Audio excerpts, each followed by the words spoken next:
60 और 65 35 35 कर दो फटाफट, फटाफट कर दो। जरूरत नहीं है इसकी, पर कोई बात नहीं, कर लो फटाफट, कर लो फटाफट, कर दो, गड़बड़ मत करो। अरे करो भाई, अरे शर्मा मत भाई, करो भाई। ओके 30 35 65 जोड़ते जाओ, 95 100। ओके चल रहा है, 65 भी हो ना दोनों, हाँ मैं सामने कर रहा हूँ मैं भी, है ना। 165 160 सही चल रहा हूँ ना, इसके आगे जाने का कोई मतलब नहीं है, ठीक है। लास्ट वाली को चेक कर लेते हैं, 160 प्लस 165 प्लस 65 सही कर रहा हूँ ना मैं, हाँ। 30 में 65 जोड़ा तो 95, 35 में 65 जोड़ा तो 100, 100 में 65 जोड़ा तो 165, 95 में जोड़ा तो 160, 160 160, 320 320 325, 325 में 5 और जोड़ो तो 330, उसमें 60 जोड़ो 390, ये तो 390 आया। अरे हाँ सही कर रहा हूँ ना, सही तो कर रहा हूँ। 160 100 320 325 330, हाँ 300, तो नॉट मिस, यानी कि कौन साइड नहीं है, यानी कि आंसर होना चाहिए 6। आंसर कितना होना चाहिए? 6। सही कर रहा हूँ क्या? अरे हाँ, आंसर कितना आया? 6। क्या तुम लोग भी कर पाए थे मेरे साथ साथ? अरे कर पाए कि नहीं कर पाए, कुछ भी सवाल हो, मेरे को भी कोई याद नहीं है, 2-3 में से डाल देता हूँ, जो भी क्लास में इच्छा होती है वैसे बना देता हूँ। बात तो सरापी से, अभी हाथ का मैल है सवाल, कंसेप्चुअल क्लैरिटी होनी चाहिए, इसमें कोई शक वाली बात नहीं है। Okay sir, got your point sir, बात समझ आई सर। अब सुनो, चलो भाई ये हो गया, देखो भाई और देखो, आगे चलते हैं। देखो अब सुन, एक्चुअली क्या है, जैसे जो मैं कहता हूँ शॉर्ट ट्रिक टाइप, जैसे कभी कभी क्या होता है कि 360 बाई थीटा एक टर्म है, थीटा क्या, एंगल बिटवीन द मिरर्स। पहले तो 360 बाई थीटा अगर इंटीजर आ जाए, ये शॉर्ट ट्रिक कब काम करती है? अगर इंटीजर आ जाए, ये किताबों में कई बार मिलती है इसलिए बता रहा हूं, ऑल्दो तभी काम करेगी जब 360 बाई थीटा क्या आ जाए, इंटीजर। जैसे थीटा को आप 33 रख दो, नहीं आएगा इंटीजर। थीटा को 30 रखो, आ जाएगा। 60 रखो, आ जाएगा। 45 रखो, आ जाएगा। पर ऐसे भी तो एंगल हो सकते हैं जब इंटीजर ना आए, तो आपने जो अभी सीखा है उसी से काम चलेगा। पर अगर इंटीजर आ जाए 1 2 3 4 5 6 7, तो ये शॉर्ट ट्रिक काम करती है जो मैं आपको बता रहा हूं, सुनना कैसे, किताबी शॉर्ट ट्रिक, ठीक है। पर ये कब काम करती है? Number of images between inclined players, किताबी फॉर्मूला, ये तब काम करता है इस केस में, वर्क्स अगर 360 by theta position of object, number of images, अगर 360 बाय थीटा इंटीजर है, इंटीजर अगर फ्रैक्शन में आ गया तो आप करोगे ही नहीं, ऐसे होगा ही नहीं आपसे, आपको बिल्कुल बेसिक पे जाना पड़ेगा जो मैंने बोला, इसलिए वही सिखाया है मैंने। पर अगर मान लो कि 360 बाई थीटा, मान लो कि 360 बाई थीटा एक इंटीजर है, अब इंटीजर में भी दो बात, इवन और ऑड, अच्छा उसमें भी दो बात, ऑब्जेक्ट सिमेट्रिक या अनसिमेट्रिक। सिमेट्रिक और अनसिमेट्रिक मतलब ध्यान समझे, मैंने बताया कि अगर एंगल बाइसेक्टर पे रख दो, एंगल बाइसेक्टर, एंगल बाइसेक्टर, तो ये सिमेट्रिक कहलाएगा, पर कहीं और रख दो तो अनसिमेट्रिक कहलाएगा। तो समझो 360 बाई थीटा, पहली बात ये नहीं भी पढ़ाऊं तो काम चल जाएगा, इसलिए बता रहा हूं, किताबों में कहीं देखो तो डरो मत, ये कभी कभी सवाल को आसान कर देता है पर ये फुल प्रूफ नहीं है, फुल प्रूफ जो मैंने सिखाया है वही है। पर ये हाँ, कभी कभी अगर आपको 360 बाई थीटा की वैल्यू इंटीजर आ जाए, क्या आ जाए, इंटीजर, तो ये काम करेगा। अब इंटीजर में इवन भी आ सकता है, ऑड भी आ सकता है, और ऑब्जेक्ट सिमेट्रिक भी हो सकता है और अनसिमेट्रिक भी हो सकता है। तो क्या फॉर्मूला होता है, ध्यान समझो। जैसे मान लो कि इवन इंटीजर है, सिमेट्रिक एंड अनसिमेट्रिक बोथ, चाहे ऑब्जेक्ट सिमेट्रिक रखो चाहे अनसिमेट्रिक रखो, जैसे 90 डिग्री, 90 डिग्री याद कर, 360 बाई 90, 4 इंटीजर, इवन की ऑड, इवन याद कर, ऑब्जेक्ट कैसे भी रखो, ऑब्जेक्ट कैसे भी रखो, नंबर ऑफ इमेजेस 3 आई थी, मतलब 4 - 1 कोइंसाइड कर गई थी। और रे हाँ सर, तो फॉर्मूला होता है 360/थीटा -1। और हाँ सर, अगर इवन इंटीजर आ जाए, ऑब्जेक्ट सिमेट्रिक हो चाहे अनसिमेट्रिक हो, मतलब इवन इंटीजर आते ही 360/थीटा -1। और अगर ऑड आ जाए और ऑब्जेक्ट सिमेट्रिक रखा हो, तब भी यही फॉर्मूला काम करेगा। ध्यान सुन, यानी 360/थीटा -1 इवन में हर केस में काम करेगा, ऑड में जब सिमेट्रिक रखा हो तो काम करेगा। जैसे मैं बताता हूं, मान लो आप एंगल ले लो 120, थीटा ले लो 120। और हाँ सर, बिल्कुल ले सकते हैं सर, क्यों नहीं ले सकते हैं सर, आओ सर, देखो रे भाई, वाह रे भाई, आहा रे भाई। मान लो कि मैं 120 डिग्री ले लो सर, इसमें क्या बुराई है, ले लिया भाई। अगर हमने 120 डिग्री ले लिया तो सोचो 120 degree, 360/120 is 3 is an odd integer. अब ऑब्जेक्ट अगर सिमेट्रिक रखा हो तो नंबर ऑफ इमेजेस होगी 3 - 1 2। पर अगर ऑब्जेक्ट इंटीजर ऑड इंटीजर आ गया और ऑब्जेक्ट रखा है अनसिमेट्रिक, तो आंसर होगा 360/थीटा, यानी कि 3। तब कोइंसाइड नहीं करती अगर अनसिमेट्रिक हो। तो 360/थीटा -1 जनरली लग जाता है इवन में, सर केस में, ऑड में सिमेट्रिक में। ऑड अनसिमेट्रिक आ जाए तो 360/थीटा। पर ये पूरी ट्रिकी तब लगती है जब इंटीजर आए। अरे इंटीजर ना आए तो भैया जो सिखाया है वही काम करेगा। और हाँ सर, तो इसे रट लो, इसे रट लो, पर बेसिक तरीका याद रखो, क्योंकि ये ट्रिक सिर्फ नहीं, सिर्फ तब काम करेगी जब 360/थीटा इंटीजर हो। Okay sir, got your point sir, बात समझ आई सर, मजा भी आया सर। अब क्या करें सर, आगे बढ़ो, बढ़ते चलो, देखो रे भाई, वाह रे भाई, सही सा तो लग रहा है सर। इसे रट लो पर बेसिक तरीके याद रखो, क्योंकि ये ट्रिक सिर्फ तब काम करेगी जब 360/थीटा इंटीजर हो। ओके सर,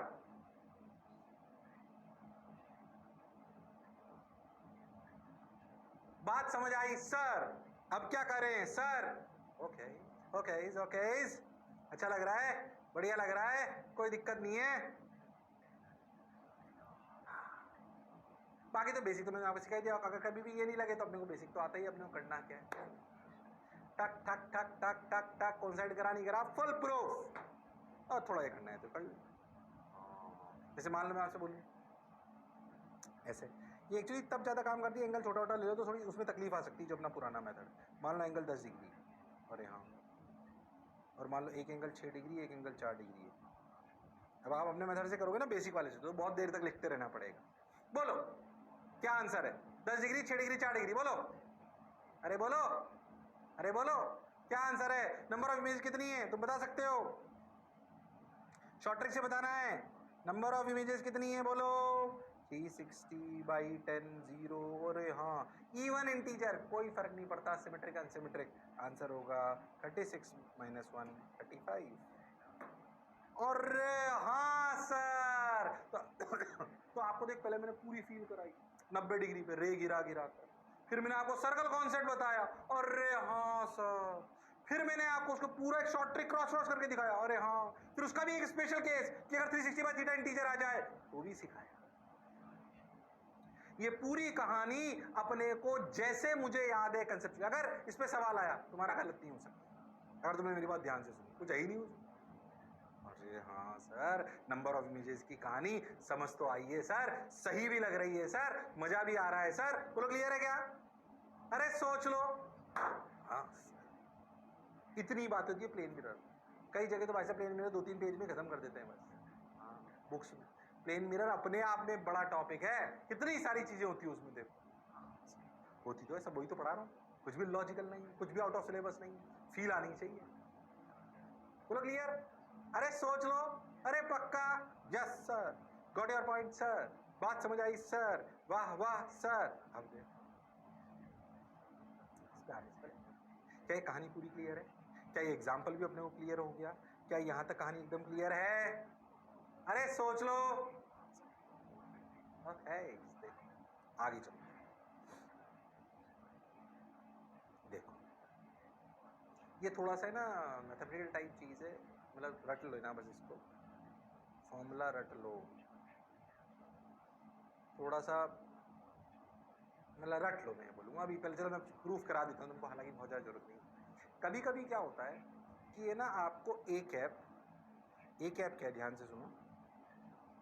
अच्छा मैं प्रूफ बताता हूँ पहले। ए कैप है, मान लीजिए आपको वेक्टर फॉर्म में दे रखा हो इंसिडेंट रे, तो A cap is unit, cap का मतलब यूनिट होता है ना, unit vector along incident ray, ऐसा समझो आप। आपको अगर यूनिट वेक्टर दे दे इंसिडेंट रे के along N cap, unit vector along normal, ठीक। बी कैप क्या है? Unit vector along reflected ray. Okay sir, और ये आपको निकालना है। अगर ये दोनों आपको गिवन हो तो आपको वेक्टर फॉर्म में ही ये निकालना होगा। ऐसा कभी कभी सवाल आते हैं कि आपको है ना ए कैप दे देता है, क्या दे देता है? ए कैप, ओके, और आपको एन कैप भी दे देता है। ए कैप क्या है? Unit vector along incident ray. मैं थोड़ा प्रूफ बताता हूँ, हालांकि फॉर्मूला रखना ज्यादा इस पे नहीं आता है, बट सुन लो। तो अगर आपको ए कैप दे दे यानी कि unit vector along incident ray, आपको एन कैप दे दे यूनिट वेक्टर अलोंग नॉर्मल, और पूछे बताओ क्या डायरेक्शन है रिफ्लेक्टेड रे की, यानी कि बी कैप, तो आप क्या करोगे? सुनो अच्छे से, ध्यान सुनना। हम जानते हैं कि नॉर्मल से दोनों एंगल बराबर बराबर बनाएंगे हम। अगर ए कैप को ऐसे उल्टा बना ले तो माइनस ए कैप, और ऐसे अपना बी कैप, बिल्कुल सही। अगर हम ध्यान से देखें तो इसका मैग्नीट्यूड भी 1 है और ये भी 1 है, बिल्कुल है, इसमें तो कोई शक नहीं है। ध्यान से तो छोटा बनाता हूँ, ये ए कैप, मैंने दोनों का मैग्नीट्यूड बराबर बनाया, बताओ क्यों सर? इसलिए बनाना जरूरी है बराबर, क्योंकि दोनों का मैग्नीट्यूड है तो 1 ही। हाँ सर, है तो यूनिट वेक्टर। अरे हाँ, क्या इन पे का अगर मैं रिजल्टेंट देखूं पैरेललोग्राम लॉ से तो इनका रिजल्टेंट ऐसे है। अरे हाँ सर, और ये एंगल थीटा और ये भी थीटा होगा, यानी कि अगर आप सोचो तो क्या B cap minus A cap and N cap have same direction? अरे हाँ सर, बात तो आपकी बिल्कुल सही है। क्या बी कैप माइनस, क्या B cap minus A cap को जोड़ा मैंने वेक्टोरली? हाँ सर, उनका जो रिजल्टेंट आएगा वो बिल्कुल बीच में आएगा। क्यों? क्योंकि भाई दोनों तरफ एंगल बराबर होना जरूरी है। क्यों? क्योंकि दोनों का मैग्नीट्यूड 1 है। और हाँ सर, बात तो आपकी बिल्कुल सही है। अच्छा, पर B cap minus A cap का मैग्नीट्यूड क्या है? ध्यान से समझो, ये 1, ये भी 1, ये थीटा, ये थीटा, इधर 1 cos थीटा, इधर भी 1 cos थीटा, क्या इसका मैग्नीट्यूड है 2 cos थीटा? अरे हाँ सर, क्या B cap minus A cap, B cap minus A cap का मैग्नीट्यूड 2 cos थीटा है और डायरेक्शन एन कैप है? अरे हाँ, तो B cap minus A cap, थोड़ा सा वेक्टर सिखा रहा हूँ ये, तो क्या लिख सकते हैं? Magnitude into direction, that is N cap. Yes sir, yes sir. तो क्या बी कैप को लिख सकते हैं A cap plus 2 cos theta dot N cap? सही कर रहा हूँ ना? हाँ, बी कैप को लिख सकते हैं। अब सुनना अच्छे से,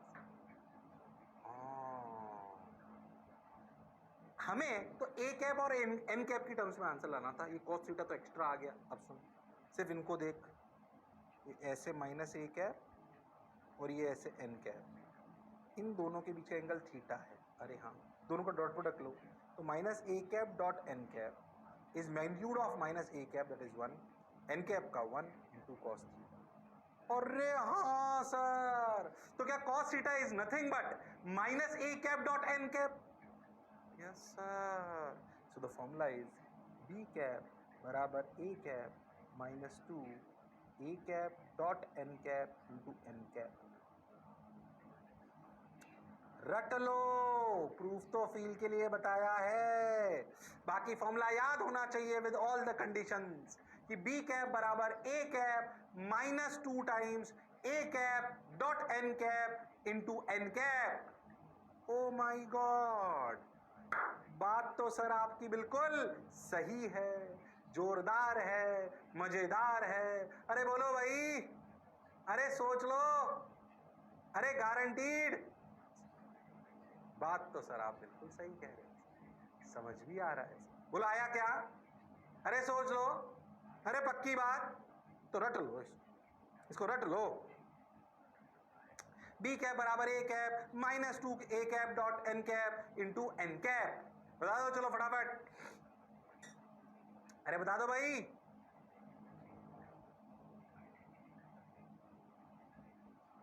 अरे बोलो भाई, अरे हाँ हाँ, उतार लिया क्या? उतार लो, फिर कह रहा हूँ प्रूफ तो फील के लिए बताया है, बाकी फॉर्मूला रखना चाहिए। चाहो तो एक सवाल करा दूंगा तो तुम्हें फील आ जाएगी करना क्या है, बाकी बात समझ में अपने को आनी चाहिए। बी कैप बराबर A cap minus 2 A cap dot N cap into N cap. Okay sir, got your point sir, बात समझ आई सर, मजा भी आया सर, आ जाओ। अरे हो गया क्या? अरे हो गया क्या? हाँ सर, सही लग रहा है सर। एक सवाल करा दूं क्या? बना देता हूँ, चलो चलिए, ऐसे जनरली मैं कराता नहीं पर मुझे लग रहा है करा देता हूँ। चलो उतार लिया? हाँ सर, ये सब तुम्हारा आ गया हो तो सब ठीक है। इसको ना मैं ऐसे कराता हूँ, तो मैं बताता हूँ ऐसे करो। ये एक्स एक्सिस, ये वाई एक्सिस, ये जेड एक्सिस। ओके, तो ऐसा बोला जाएगा कि मिरर इज इन, सपोज मैं ऐसे बताता हूँ आपको, थोड़ा ढंग से करते हैं। Mirror is in X Z plane. तो जब ऐसा बोला गया तो आप समझ गए कि एन कैप जो है वो प्लस जे कैप, ऐसे मिरर। ओके सर, अच्छा मान लो मैं आपको बोलूं कि आपकी जो इंसिडेंट रे आ रही है, ऐसे आपको बोला जाए इंसिडेंट रे वेक्टर इस सपोज ऐसे, अब देख मैं इस डायरेक्शन में लेता हूँ, ऐसे समझ, minus 3 I cap plus 4 J cap, नहीं plus 3 I cap plus 3 I cap minus 4 J cap. ओ हो, ऐसा। अच्छा, इंसिडेंट रे वेक्टर जो दिया वो यूनिट वेक्टर नहीं है, तो पर बना तो सकते हैं। ये आपको इंसिडेंट रे वेक्टर दे दिया, आपसे पूछा बी कैप, ये आपको बताना है। तो पहली बात, आपका एन कैप तो प्लस जे आ गया, हाँ सर, और ए कैप क्या हो, plus 3 I cap minus 4 J cap by 5। अगर कोई वेक्टर दे रखा हो इंसिडेंट रे वेक्टर, तो उसको यूनिट वेक्टर कैसे बनाएंगे? डिवाइडेड बाय मैग्नीट्यूड, तो 3 और 4 का 5, ए कैप आ गया। अब बी कैप कैसे लिखे? देखो, B cap equal to A cap यानी कि 3 I cap minus 4 J cap by 5 minus times 2 times A cap यानी कि 3 I minus 4 J by 5 dot N cap that is J cap into J cap.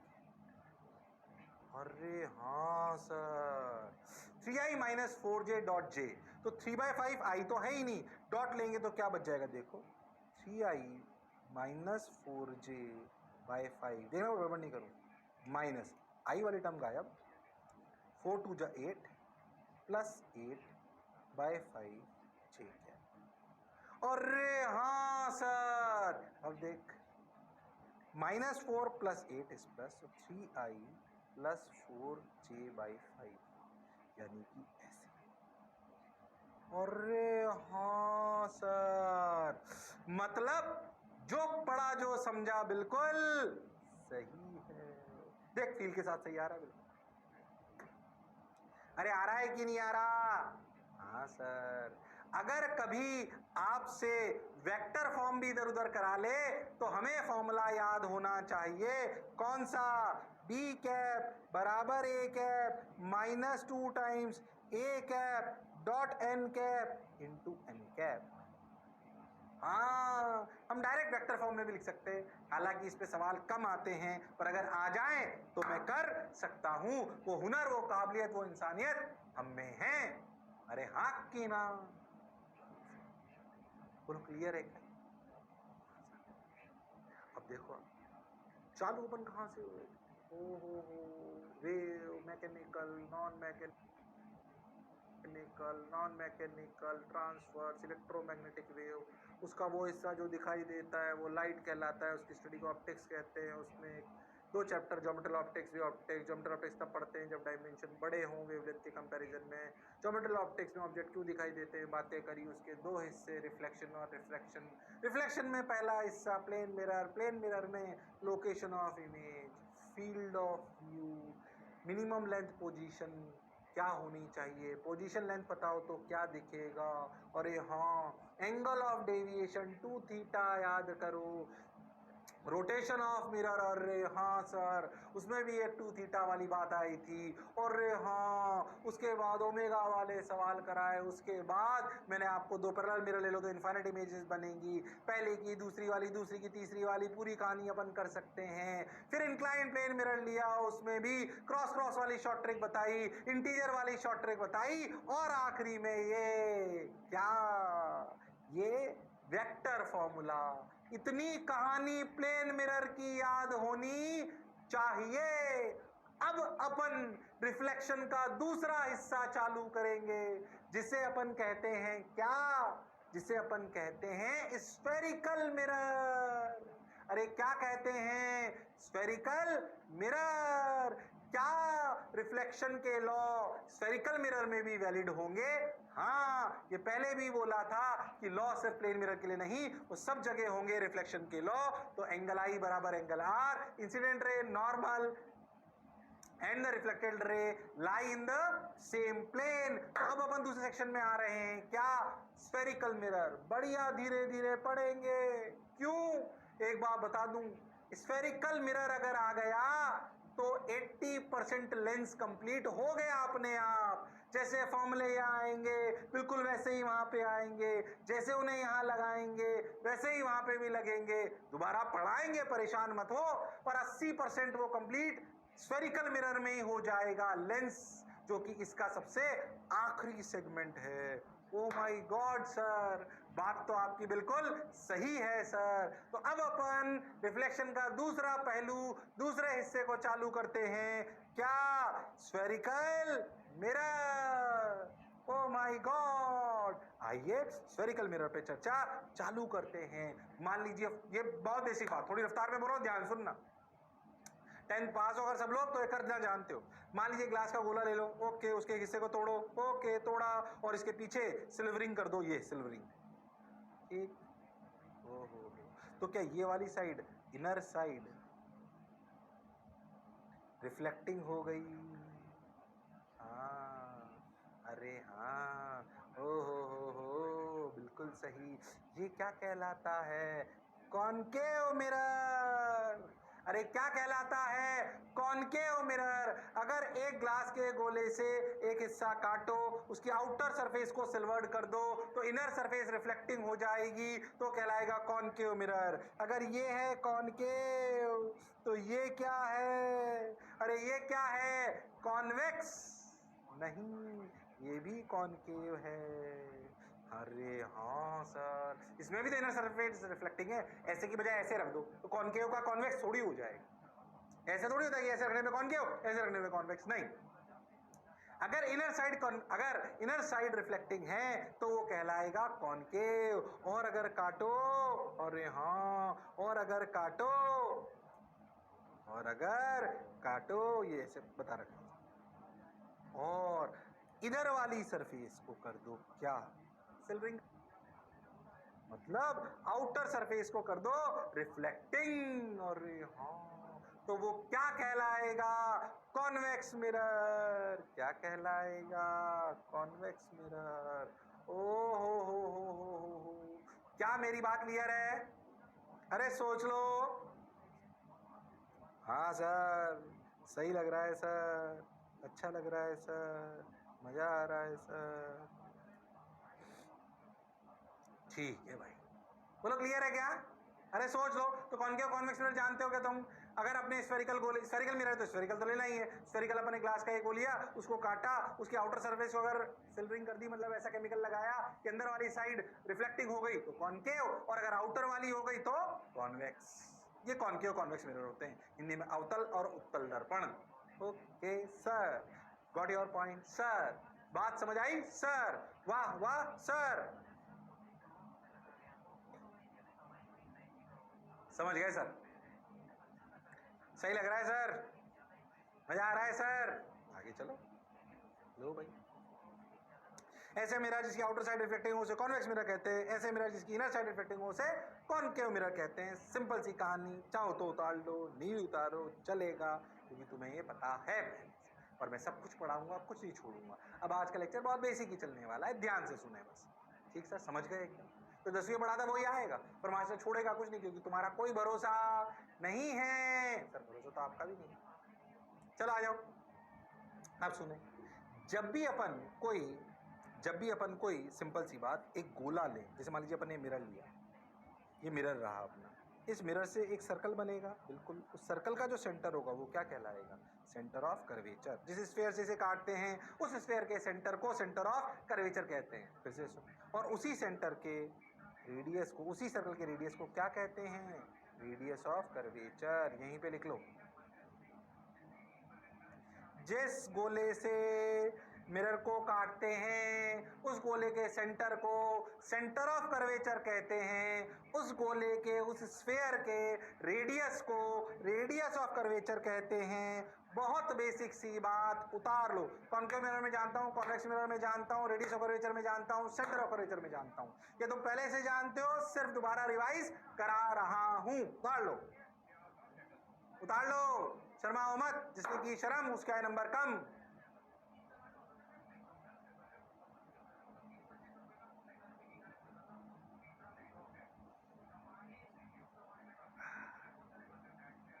अरे बोलो भाई, अरे हाँ हाँ, बोलो बोलो, शर्माओ मत, जिसने की शर्म उसका है नंबर कम। हाँ हाँ, बोलो भाई। नहीं आया? अरे आया कि नहीं आया? अरे आया कि नहीं आया? आ गया सर, आ गया सर। ये तो चारों चीजें क्लियर, बिल्कुल। अब आगे आ जाओ। हाँ हो गया, रेडियस ऑफ कर्वेचर समझ गए। चलो आगे छोटी सी बात। पोल, एक और चीज कहते हैं पोल। पोल क्या होता है समझिए अच्छे से। एक्चुअली क्या होता है, जैसे पोल जनरली मिरर जो होता है उसका सेंटर ही ले लेता है। पर मैं बताता हूँ, एक्चुअली आपको जब भी मिरर के सवाल करने होंगे ना, तो आपको ऑब्जेक्ट और इमेज पे बातें करनी होगी। पोल बेसिकली आप समझो ये आपका गोला है। अब मान लीजिए आपने मिरर ये बनाया, तो पोल जनरली ऐसा पॉइंट लिया जाता है जहां से, पोल हम चूज करते हैं, पोल हम चूज करते हैं ताकि सवाल को आसानी से कर पाए। ये किताबी डेफिनेशन है, फील वाली डेफिनेशन, ठीक। पर एक बात क्लियर है कि पोल होता हमारे मिरर वाले स्फीयर पर है। ओके, पोल हमारा जो मिरर होता है उससे जो सर्कल बनता है, सॉरी स्फीयर बनता है, उस पे होता है।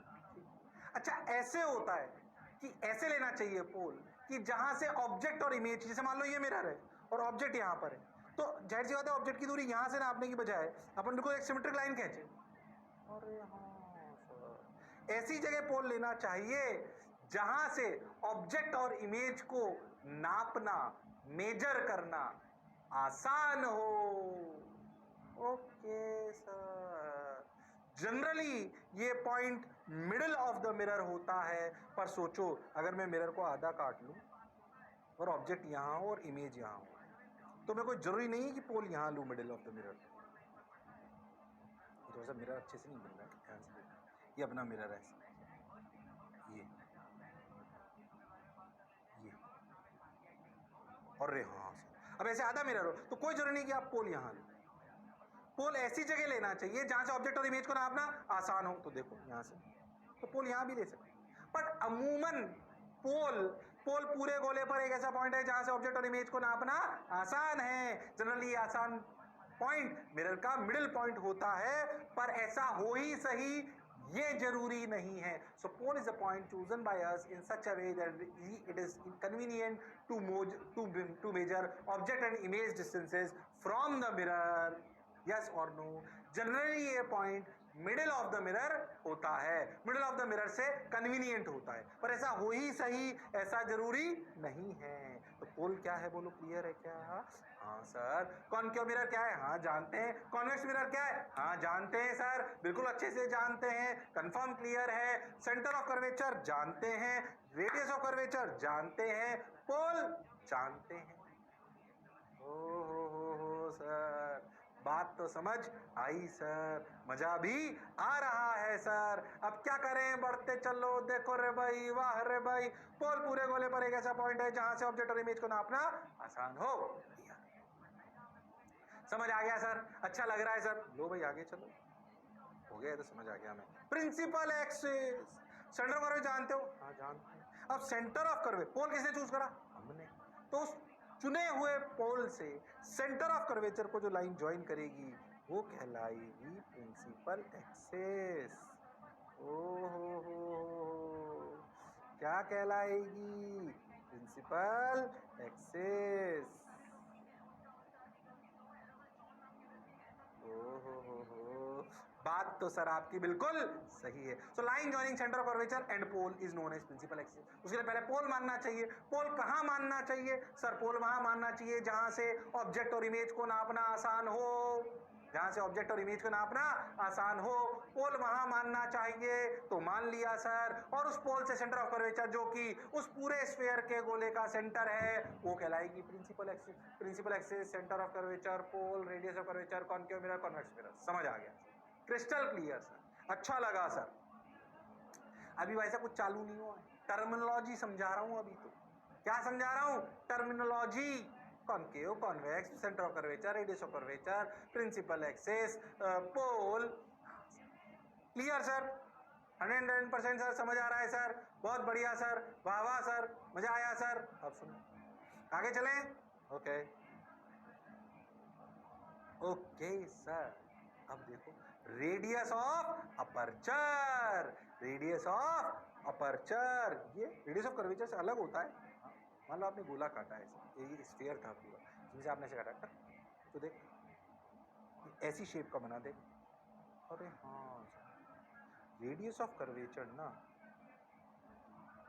ये सेंटर, ये रेडियस ऑफ कर्वेचर। अब इसको देखो, डायग्राम घूमेगा भी, देखना ये। अरे हाँ सर, ये ऐसे है। अरे हाँ सर, अब देख, ये सर्कल का जो रेडियस है ना वो कहलाएगा क्या? जब आप ऐसे काटोगे ना, जब यहां से आपने काटा तो यहां पे भी एक सर्कल बनाएगा। अरे हाँ सर, तो ये जो सर्कल का रेडियस है यही तो इसकी साइज बताएगा, ये कहलाएगा रेडियस ऑफ कर्वेचर। अरे हाँ सर, और ये क्या बताएगा? सॉरी, रेडियस ऑफ कर्वेचर, ये रेडियस ऑफ अपर्चर। अरे हाँ सर, और जो हम पढ़ रहे थे वो ये आर है, ये क्या है? रेडियस ऑफ कर्वेचर, कर्वेचर का radius, radius of aperture, radius of aperture. हो ध्यान से देखो, रेडियस ऑफ अपर्चर